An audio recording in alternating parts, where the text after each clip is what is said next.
은혜를 은혜로 바로 알 때 범죄하지 않는다라는 제목으로 여러분과 좀 말씀을 나누겠습니다. 권력을 탐하는 자는 주로 멀리 있지 않죠. 주로 지도자의 최측근에 있는 사람들이 권력을 노리는 것을 우리가 역사를 통해서 꼭 보게 됩니다. 그래서 우리가 과거 우리 궁중에서도 보면 그런 권력에 대한 암투가 어디서 일어납니까? 다 궁중 안에서 일어나죠. 궁중 안에서 수많은 음모가 얽혀 있으면서 그 지도자들 가운데 그 한 자리를 차지하려고 끊임없는 권력에 대한 암투가 벌어지게 되는 걸 우리가 기억하는데요. 그런 일들이 오늘 이제 이스라엘 공동체 안에서 일어나게 되었습니다. 이스라엘 백성 가운데서도 모세와 이 대제사장 아론의 권위에 도전하면서 그들과 같은 권세를 요구하는 자들이 나타났습니다. 그들은 바로 모세와 아론이 속한 집안인 바로 레위 지파의 고핫 사람들이었습니다.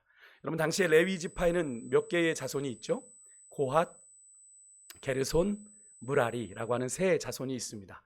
이들을 제가 굳이 언급해드리는 이들의 역할이 뭐죠? 성막을 이동하는 역할들을 자손별로 맡았습니다. 그 중에서도 가장 이제 고핫 자손은 성막에 있는 가장 중요한 기물인 언약궤부터 성막에 있는 뭐 진설병상이며 분향단이며 또 일곱 금잔대 뭐 이런 성물들을 주로 담당했던 자들이기에 이 세 자손보다 더 조금은 중요한 역할들을 갖고 있다고 보았고, 또한 이스라엘의 지도자인 모세와 아론이 또 이 고핫 자손에 속했기 때문에 이 세 자손 중에서 그래도 고핫 자손이 가장 중요한 자손으로 좀 취급을 받았습니다. 거기다가 고핫의 아들 이 아므람에게서 모세와 아론이 태어났고, 제사장의 족보가 누구의 혈통으로 이어지게 되죠?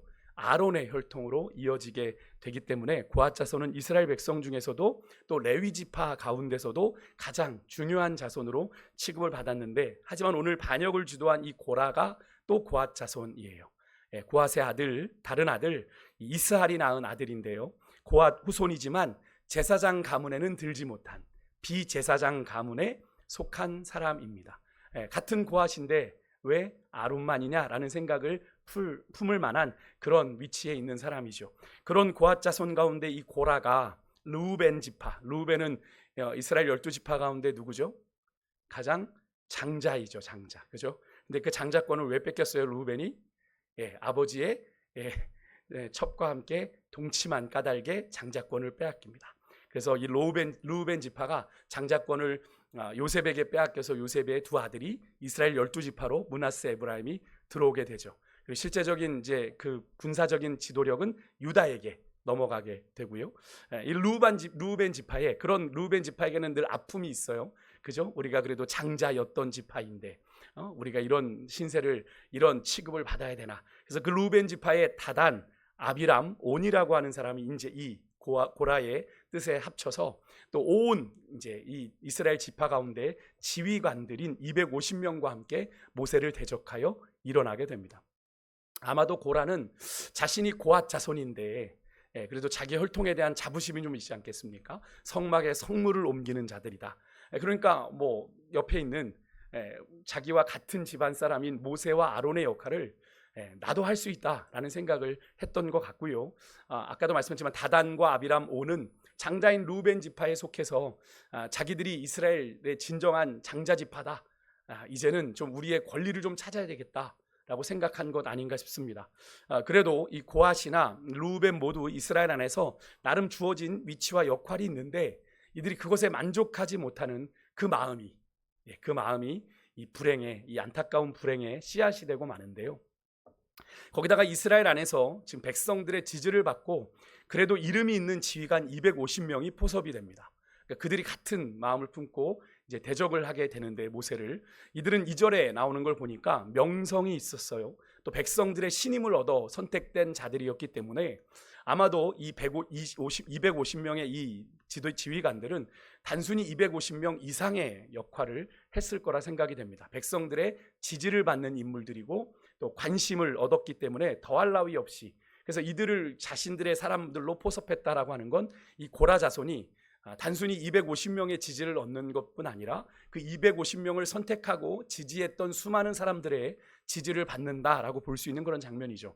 아마도 이들도 모세와 아론에 의해서 자기들의 영향력이, 그래도 많은 사람들이 자기를 따랐는데 모세와 아론을 자꾸 사람들이 집중하는 걸 보고 자신들의 영향력이 약해지는 것에 대해 불만이 있었던 것으로 보입니다.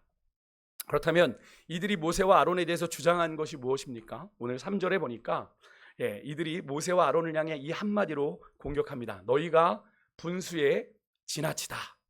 너희들이 분수에 지나도다. 이런 표현을 하는데 문자적으로 보면 너희에게 많다, 충분하다라는 뜻입니다. 모세와 아론이 그들이 할 수 있는 영역을 넘어서 너무 많은 권력을 이스라엘 공동체 안에서 행하고 있다라는 의미인데요. 그러면서 모세와 아론이 스스로를 높이고 있다라고 주장을 하는 겁니다. 그런데 여러분 정말 그렇습니까? 사람들은 다른 사람들에 대해서 좀 쉽게 판단하려는 경향이 있습니다. 다른 사람들이 맡아서 하는 일들은 별 대수롭지 않게 여기고 자신이 맡으면 더 잘할 것처럼 여깁니다만 실제로 막상 그 사람이 그 일을 해보면 꼭 그렇지만은 않은 것을 우리가 보게 되죠. 네가 해봐. 그래도 정작 못해요. 그죠? 누군가 하면 막 비난했던 사람에게 그 일을 맡겨보면 정작 못하는 경우가 있어요. 직접 그 일을 해보면서 그 일이 결코 쉽지 않고 녹록치 않고 또 감당하기 힘들고 어려운 일이라는 생각이 들 때 그제서야 그 일을 묵묵히 감당해왔던 사람에게 진심 어린 존경심을 갖게 되죠. 이거 해보니 어렵네. 이걸 어떻게 그동안 해왔어? 이런 얘기들을 하는 것을 종종 보지 않습니까? 오늘 본문에 여러분 모세가 여러분 이스라엘의 그냥 지도자가 된 것 본인이 원해서 된 건가요? 선출된 겁니까? 막 투표해서 모세가 대통령으로 선출된 건가요? 아니죠. 그가 이스라엘의 지도자가 되기까지, 출애굽의 영도자가 되기까지 그는 무려 80년의 제법 긴 시간 삶의 훈련뿐 아니라 삶을 통한 교육 또 영적인 준비의 시간들이 그에겐 있었습니다. 잘 아시겠지만 40년은 어디에서? 애굽에서 궁중에서의 삶을 살았죠. 그러다가 범죄자가 됩니다. 자기 민족을 핍박하는 애굽 사람을 죽인 그 살인자가 되어서 도망자가 되죠. 그래서 어디로 가죠? 40년 동안은 미디안 광야로 도망가서 그곳에서 양을 치는 그런 정말로 도망자의 신세가 됩니다. 이미 모세에 대한 지명수배는 애굽에서 내려졌고요.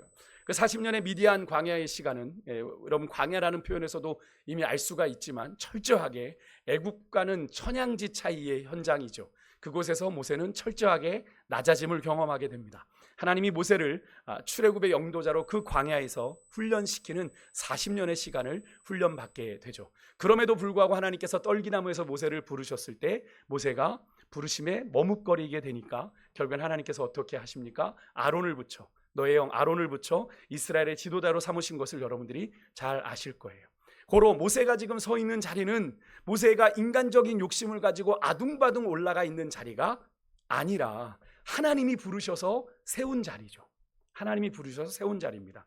아론도 마찬가지입니다. 출애굽 29장에 보면 하나님께서 친히 택하신 아론 가문이 아닌 다른 가문의 사람을 제사장으로 세우는 것은 명백히 하나님이 정하신 율법을 위반하는 거예요. 왜? 하나님이 아론의 가문에서 이 성막을 섬기도록 정하셨기 때문이죠. 하나님의 뜻입니다. 그러니까 모세를 세우신 것도 아론을 세우신 것도 다 하나님의 뜻인 거죠. 근데 그것에 반발한다는 건 뭘 의미합니까? 하나님이 세우신 권위에 도전하는 것을 의미하는 겁니다.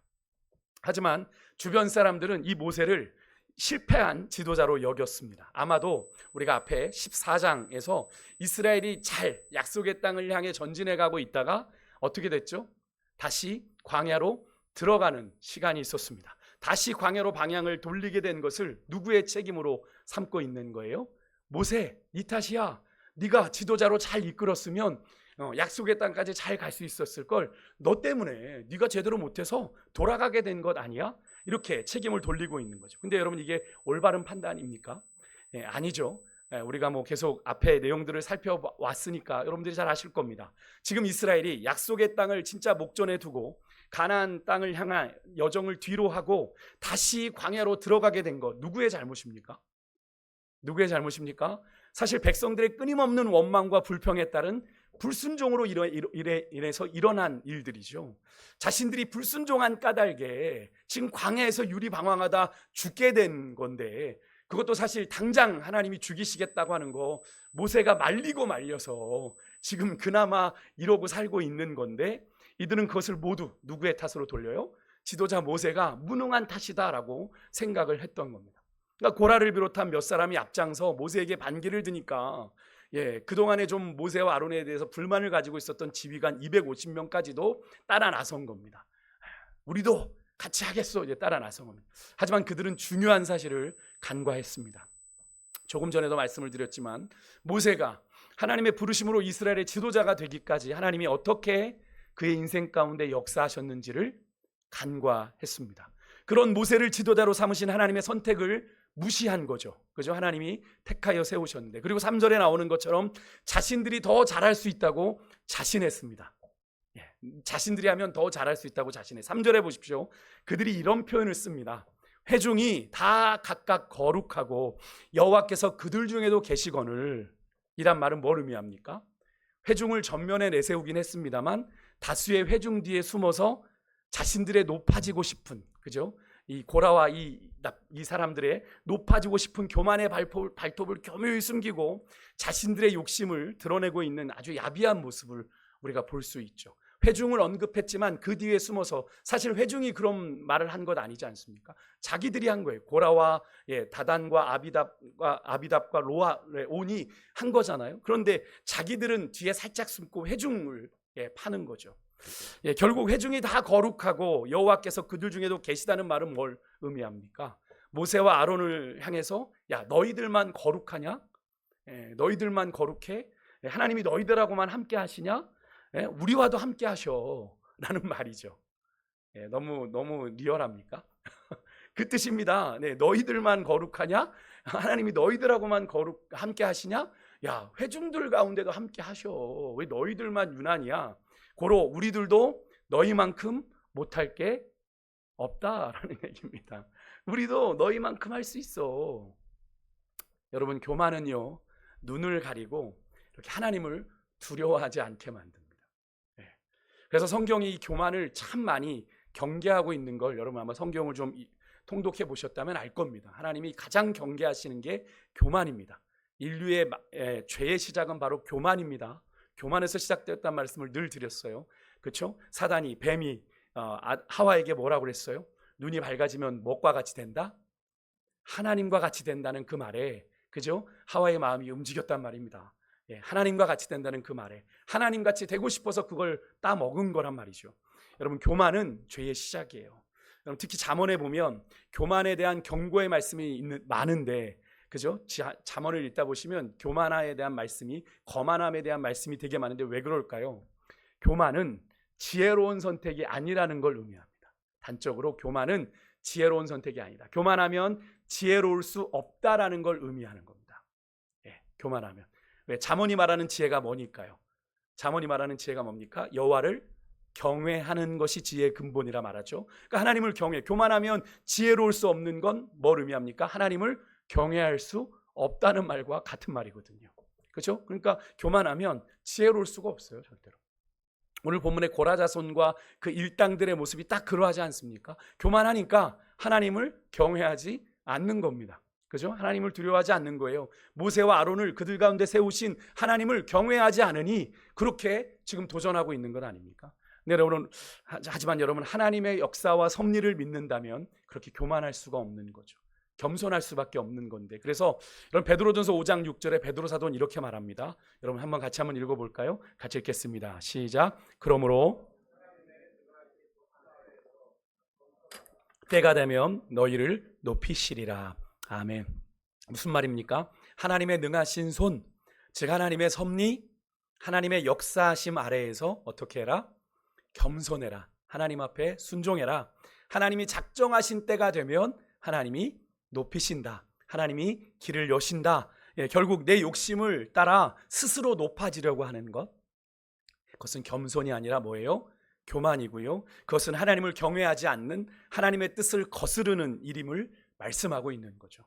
여러분, 우리 인생들을 향하신 하나님의 섭리와 역사가 있으심을 믿으십니까?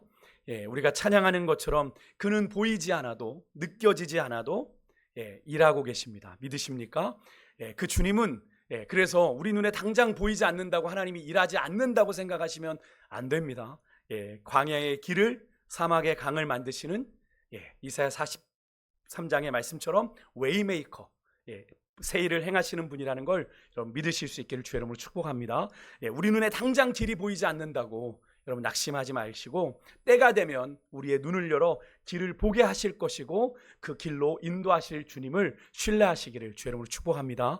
여러분의 제한된 생각과 판단으로 하나님도 그렇게 판단하면 안 되고 누군가를 여러분 그렇게 평가절하하지도 마시기를 주의 이름으로 축복합니다. 여러분이 평가절하하는 그분과 함께 하시는 하나님은 여러분 어떤 하나님이세요? 위대하신 하나님이십니다. 그죠? 여러분이 우습게 보는 그분과 함께 하시는 그 하나님은 위대하신 분이에요. 여러분 우리 주님은 99마리의 양보다 잃어버린 한 마리의 양을 더 소중하게 여기시는 분입니다. 그러니까 우리가 함부로 우리 인간적인 산술적인 계산으로는 99마리 대 한 마리 양 어디에 더 비중을 둬야 되겠어요? 99마리의 비중을 두고 차라리 새끼를 낳고 말지 저 한 마리 버려 하는 게 우리의 인간적인 계산 아닙니까? 그게 경제적인 것 아니겠어요? 그런데 하나님의 방식은 다르다는 거예요. 그것이 하나님의 가치를 우리에게 이야기해 주는 겁니다.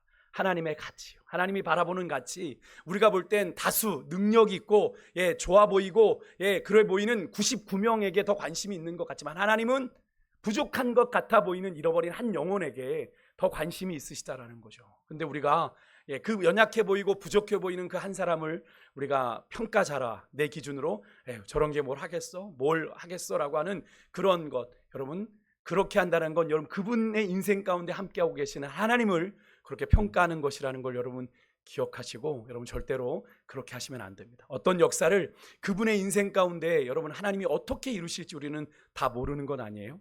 그래서 우리가 누군가의 인생을 함부로 평가절하하는 것은 그 사람과 함께 하시는 하나님의 뜻을 무시하는 교만일 수 있습니다. 여러분 에디슨이 그 어렸을 때 에디슨이 될 거라고 감히 누가 상상이나 했겠습니까? 걔는 바보라고 그랬잖아요. 선생님도 얘는 바보입니다. 그런데 에디슨이 그런 위대한 발명가가 되리라고 감히 누가 상상이나 했겠냐고요. 하지만 하나님은 그런 에디슨을 통하여서도 인류 문명에 정말로 없어서는 안 될 발명품을 그로 발견하게 하시는 것, 누가 하시는 일이세요? 하나님이 하시는 일인 걸 우리가 보지 않습니까?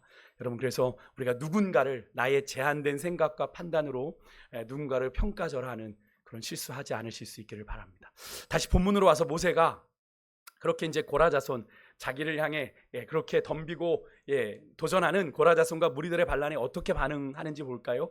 4절에 보니까 먼저 하나님 앞에 엎드렸다라고 이야기합니다. 엎드렸다는 건 뭘 한 거예요? 기도한 겁니다. 자신을 끌어내리려고 하는 사람들 뒤로 하고 하나님 앞에 바짝 엎드린 거예요. 낮은 자세를 취하는 겁니다. 참된 리더의 모습이죠. 굳이 상대하지 않습니다. 모세는 이 모습을 통해 내가 서 있는 이 자리가 내가 원해서 서 있는 자리가 아니라 내가 탐한 권력이 아니라는 걸 보여주고 있는 거죠. 하나님이 원하시면 나는 기꺼이 내려놓겠습니다라는 뜻이기도 합니다. 자신의 권세가 내게서 나온 것이 아니라 누구에게서 나온 것임을 보여주는 거예요. 하나님께로부터 나왔다는 걸 보여주는 겁니다. 하나님 내가 엎드립니다. 하나님 뜻은 어디 계십니까? 하나님이 내려놓으라 하시면 난 내려놓습니다. 하나님 내게 맡기신 것 아닙니까? 라는 뜻으로 엎드린 거거든요. 여러분 문제가 있을 때 오늘 모세처럼 먼저 하나님 앞에 엎드리는 성도들이 되어야 할 줄 믿습니다. 먼저 하나님 앞에 엎드린다라고 하는 건 여러분 정말 귀한 일이에요. 여러분의 인생의 문제를 만났을 때 여러분은 어떤 방법을 선택하십니까? 인간적인 방법을 찾는 것도 물론 중요하시겠지만 여러분의 인생 가운데 감당치 못할 문제가 왔을 때 여러분 하나님 앞에 엎드리는 선택을 먼저 하십시오. 하나님이 왜 여러분의 인생 가운데 그런 문제를 주셨는지, 왜 그런 난관 앞에 서게 하셨는지를 먼저 묻는 것이 지혜입니다. 그래서 내가 하나님 앞에서 어떤 방식으로 내가 그 일을 해결해 가야 하는지를 인도함을 받는 것이 믿는 자의 삶이에요. 모세는 바짝 엎드렸습니다. 그리고 모세가 5절에 보십시오. 그들에게 말합니다. 자, 얘들아, 여호와께 속한 자가 누군지, 거룩한 자가 누구인지를 하나님이 보여주실 거다. 6절과 7절에 그래서 너희들 가서 향로를 가져다가 향불을 좀 피워라. 향로를 가져다가 향불을 피워라. 분향하는 건데요. 이 분향은 원래 누구만 하는 겁니까? 제사장들만이 하는 거죠. 제사장들만이 하는 겁니다. 그런데 모세가 이런 요구를 고라 자손들에게, 그 일당들에게 했다는 건 뭘 의미합니까? 그들이 그들이 앞에서 회중이 모두 거룩하다고 주장하면서 자신들도 얼마든지 하나님 앞에 제사할 수 있다라고 주장하니까, 그죠? 거기에 맞춰주는 거죠. 그래서 모세는 그들이 제사장 역할을 할 수 있는지 없는지를 누가 판단하실 거다? 하나님이 판단하실 거다. 얘들아 그렇게 준비하고 나와라. 그리고 그렇게 요구를 한 것이죠. 모세는 자신이 할 수 있는 모든 것을 양보합니다. 내 거라고 뭐 잡고 뭐 아둥바둥하지 않아요. 그리고 누구의 판단을 기다립니까? 하나님의 공정하신 판결을 기다릴 줄 아는 그런 사람이었습니다. 사실 모세 입장이라면 충분히 열받을 수 있는 상황 아닙니까? 모세가 지금까지 여기까지 오도록 얼마나 이 백성들을 위해서 정말로 애썼는지 여러분 아시잖아요. 저는 이 모세의 하나님 앞에 이런 반구하지 않고 하나님 앞에 엎드렸다는 이 모습에서 민수기 12장 3절에 보면 이 모세의 온유함이 지면의 모든 사람보다 더했다라는 이 표현을 받았던 이유가 바로 이것 때문이 아닐까. 참 그의 온유함은 남달랐다라는 걸 우리가 보게 되죠. 우리는 정말 욱하기 잘하는 사람들 아닙니까? 아마 저였으면 아마 야 다 잡아 이랬을 것 같은데 모세는 이런 반구도 하지 않고 하나님 앞에 바짝 엎드려요. 그러면서 모세가 7절 하반절에 고라 자손들이 자신에게 했던 그 말을 그대로 고라 자손들에게 들려줍니다. 그리고 그들의 죄를 지적해요. 레위 자손들아 너희가 너무 분수에 지나치다. 이 말은 앞에 3절에서 고라 자손의 무리들이 모세와 아론에게 했던 말 아닙니까? 고라 자손의 무리들은 거룩하신 하나님 앞에 서는 일이 얼마나 두려운 일인지를 모르고 지금 모세와 아론의 자리만을 탐냈던 걸 우리가 볼 수 있죠.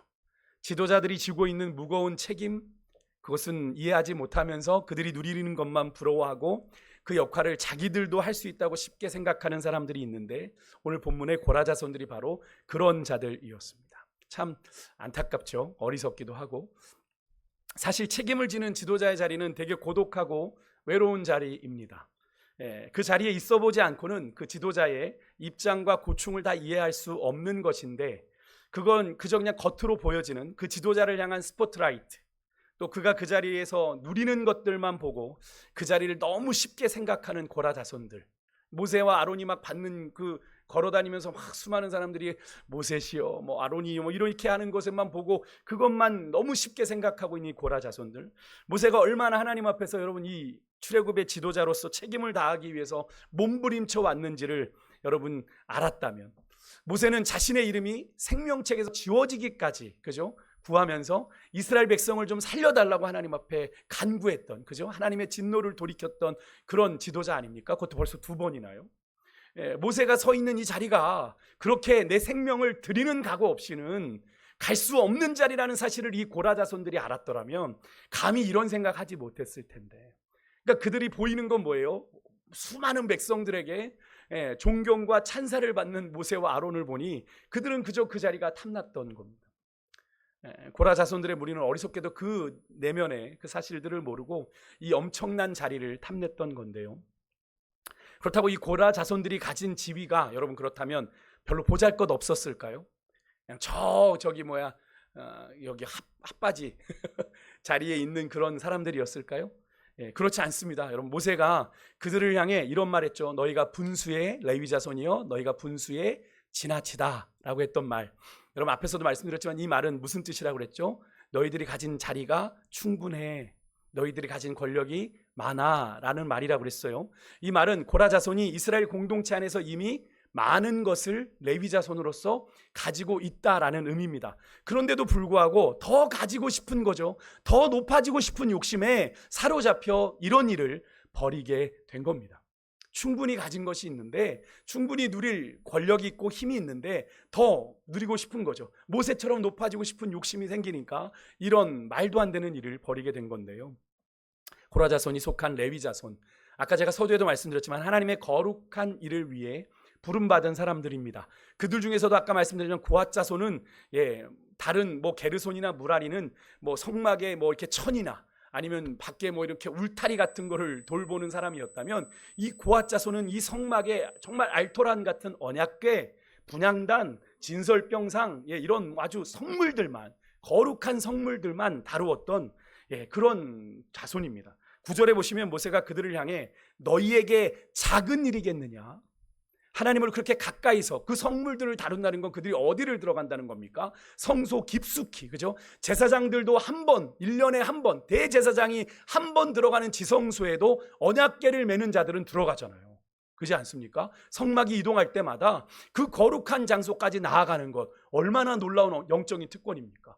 그래도 대제사장도 함부로 들어가면 죽기 때문에 그 발에 방울을 달아야 할 정도로 지극히 거룩한 장소인 지성소에 이 고앗 자손들이 언약궤를 메르고 들어간단 말이에요. 그러니까 모세가 이야기하는 게 너희에게 작은 일이겠느냐, 뭐가 작은 일이냐고 물어보는 거냐면, 여러분, 그들이 하나님께 가까이 나아가는 것. 이스라엘 백성들은 그러지 못하는데 너희들 그렇게 하나님, 거룩하신 하나님께 가까이 나아가는 게 작은 일이니 얘들아? 그렇지 않아. 그것도 어마어마한 일이야 라고 얘기하는 겁니다. 이 말은 고라 자손이 하는 일들이 결코 작지 않고 보잘것없는 일이 아니라는 거예요. 그런데도 그들은요, 자기들이 가진 것에 만족하지 못해요. 그리고 제사장이 되기를 원했고 대제사장인 아론을 원망하며 아론을 그 자리에서 끌어내리려고 하는 겁니다. 우리도 같이 해먹자 이거예요. 같이 해먹자. 여러분, 이것은 단순히 모세와 아론에 대한 도전을 넘어서서 그들을 부르시고 그들을 그 자리에 세우신 하나님을 대적하는, 하나님의 권위에 대적하는 악한 행위인데요. 근데 이들의 문제의 본질은 이겁니다. 사실은 이 고앗 자손이, 이 고라 자손들과 이 루벤 지파들과 또 나머지 250명의 지휘관들, 자신들이 받은 것에 대해서 감사를 잊어버렸기 때문에 사실 이런 일이 벌어지게 된 겁니다. 내가 받은 것이, 받은 사명이 이미 충분히 내게 감사할 거리가 되면 그런 생각을 하지 않을 텐데, 이것에 대한 감사가 없는 거죠. 그럼 감사를 잃는 것은 내가 받은 모든 은혜를 잃어버리는 것이나 마찬가지죠. 그래서 제가 은혜를 당연히 여기면 감사할 수 없다라고 제가 말씀을 드렸어요. 그러니까 여러분, 우리가 은혜에 대해서 둔감해지면 안 돼요. 여러분이 정말로 내가 구원받은 은혜, 우리의 신앙의 연수가 거듭되면 거듭될수록 우리가 가장 무뎌지는 게 뭔지 아십니까? 내가 구원받은 게 당연하게 여겨지기 시작하는 겁니다. 내 신앙의 연수가 거듭되면 나 정도면 구원받을 짓 하지 않았나? 매주일 교회 오고 뭐 주중에도 오고 헌금도 드리고 봉사도 하니 나 정도면 충분히 구원받을 만하지 않나? 아니죠. 우리의 구원받을 자격이 어디 있겠어요? 그러니까 구원받은 것만으로도 우리는 늘 말씀드리지만 한평생 하나님 앞에 감사할 은혜인데, 그게 당연해지기 시작하니까 자꾸 신앙생활의 원망과 불평이 끊이지 않는 거죠. 사실 우리가 봉사하고 하나님 앞에 드리고 섬기는 것에 다 의미가 뭡니까? 내게 주신 모든 은혜를 무엇으로 주님 앞에 보답할꼬 하는 그 마음에 우리가 물질로도 시간으로도, 그죠? 우리가 뭐 예배로도 하나님 앞에 우리가 드리는 것 아니에요, 하나님 앞에. 그런데 그러지 않는 거예요. 어느던가 이 구속의 은혜가, 구원의 은혜가 당연해지기 시작하니까 감사가 없어지게 되고, 자꾸 이제 헌금도 계산하게 되고, 내가 드리는 시간도 아깝기 시작하고, 그러니까 원망하기 시작하는 거죠. 여러분, 감사가 없어지면, 근데 은혜가 당연해서 감사가 없어지는 것도 문제인데요, 감사가 없어지면 그걸로 끝이 아니라 감사의 빈자리엔 뭐가 온다? 원망과 불평이 온다. 이게 더 심각해요. 근데 여러분 잘 기억하십시오. 우리가 이 민수기를 통해서 이스라엘 백성들이 원망과 불평하다가 결국 어떻게 됐습니까? 망했습니다. 솔직히 망한 거죠. 출애굽 1세대들은 광야에서 끝난 거예요.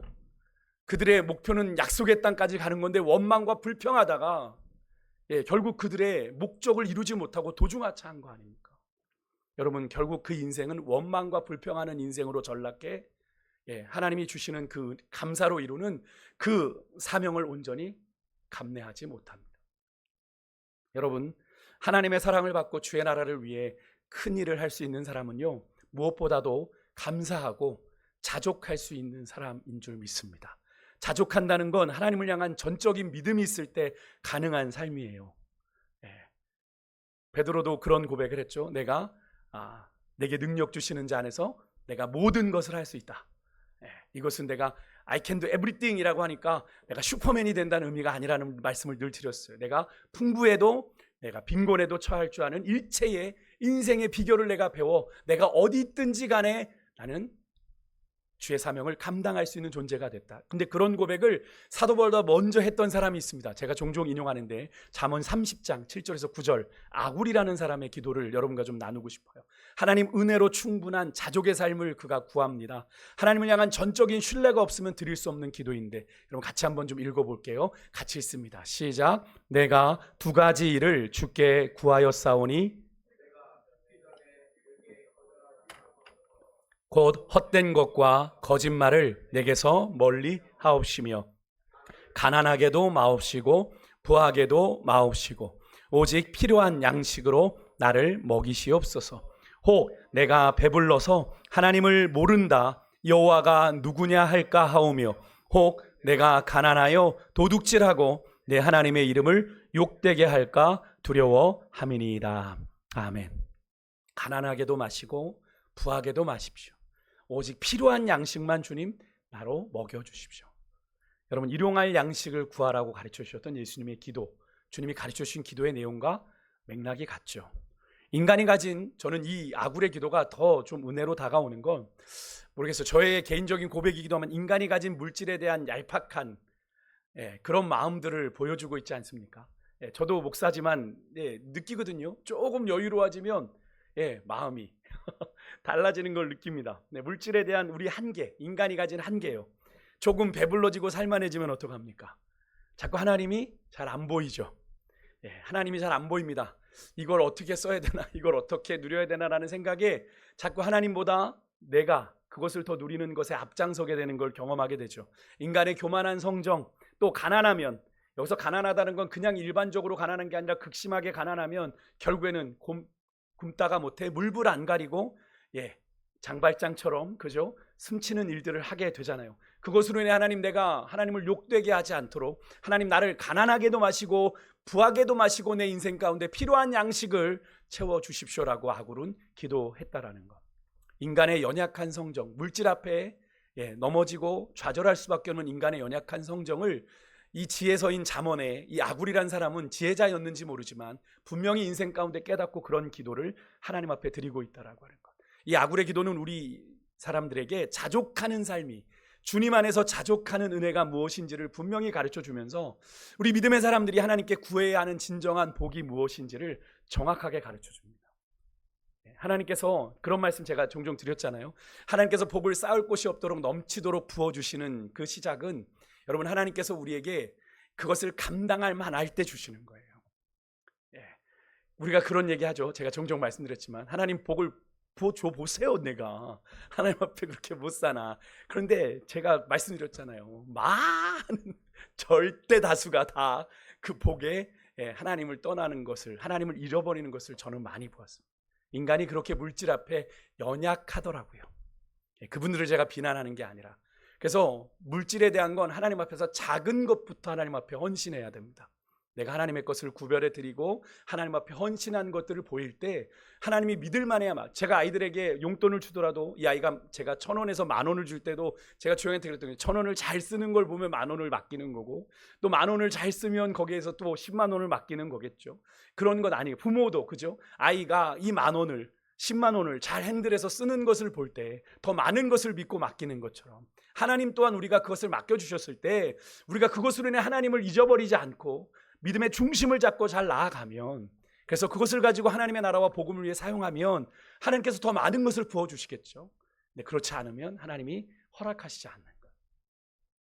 저도 뭐 길게 살진 않았지만 제가 그걸 느낍니다. 저도.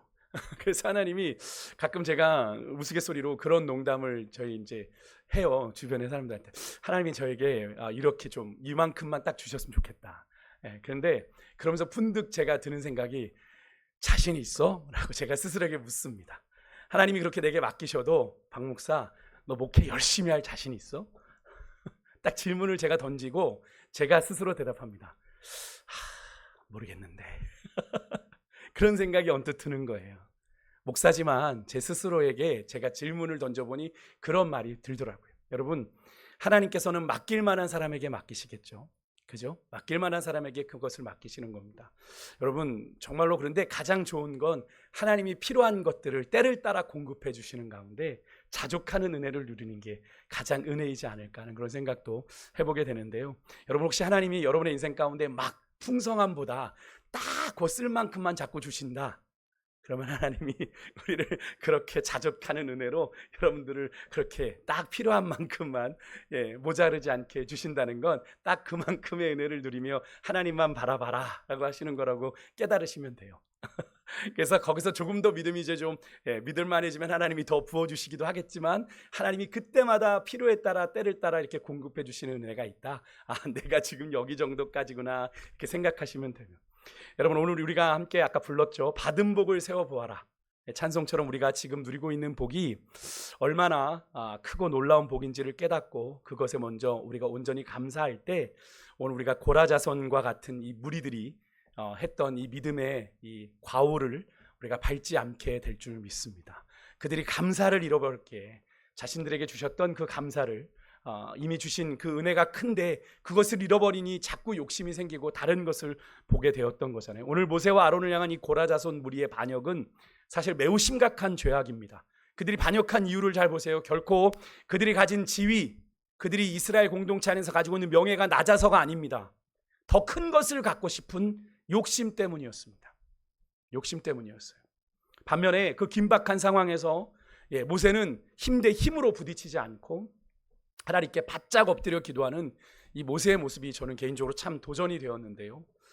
지도자로서 체면이 구겨지고 자존심이 상하는데 자신의 체면과 자존심을 내세우지 않고 오직 하나님의 공의로운 판결만을 기다리며 하나님 앞에 나아가는 그런 모습, 이런 모습이 우리에게도 있기를 소망하는데요. 제가 이런 말씀 드렸었던 거 기억나십니까? 당신은 오해할 권리가 있고 나는 변명할 이유가 없다. 혹시 기억하십니까? 제가 모셨던 목사님께서 늘 하시던 말씀인데 한번 따라해 볼까요? 당신들은 오해할 권리가 있고 나는 변명할 이유가 없다. 누군가는 우리에 대해서 오해할 권리가 다 있죠. 그분들한테서 뭐라고 하지 마십시오. 그분들에겐 그런 권리가 있습니다만 또한 우리 또한 누가 우리에 대해서 모함을 하거나 뭐라고 얘기하든 우리는 변명할 이유도 우리에겐 없는 거죠. 누구만 아시면 되니까, 하나님만 아시면 되니까. 그죠? 제가 예전에 모시던 목사님이 하신 말씀인데요. 제가 인생을 살면서 이 말이 계속 곱씹어집니다. 목회자로 살아오면서 늘 좋은 일만 있겠습니까? 그죠? 사소한 오해도 받고요. 심지어는 모함도 받을 때도 있습니다.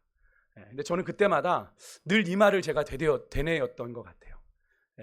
저도 되게 억울한 때도 많았는데 제가 직접 그들을 상대하지 않고 그때마다 하나님 앞에 나아갔습니다. 하나님 앞에 나아가서 하나님, 제가 정말 이렇게 억울한 마음이 드는데, 분이 나는데 하나님, 저에 대해서 오해하고 모함하던 자들에 대해서 하나님 판단해 주십시오. 하나님이 판단해 주십시오.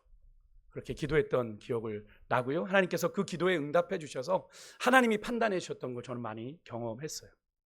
여러분, 우리 주님이 다 아십니다. 여러분, 우리의 일거수일투족을 다 보고 계신다고 주님 말씀하시지 않으셨어요? 우리 주님이 다 아시기에 우리가 억울한 일을 당했을 때 해야 할 일은요, 그들과 맞상대하며 싸울 일이 아니라 하나님께 바짝 엎드려 기도하는 것인 줄 믿습니다. 그런 믿음의 사람으로 모세의 온유함을 본받는 여러분과 제가 될 수 있기를 주의 이름으로 축복합니다. 우리 같이 찬송가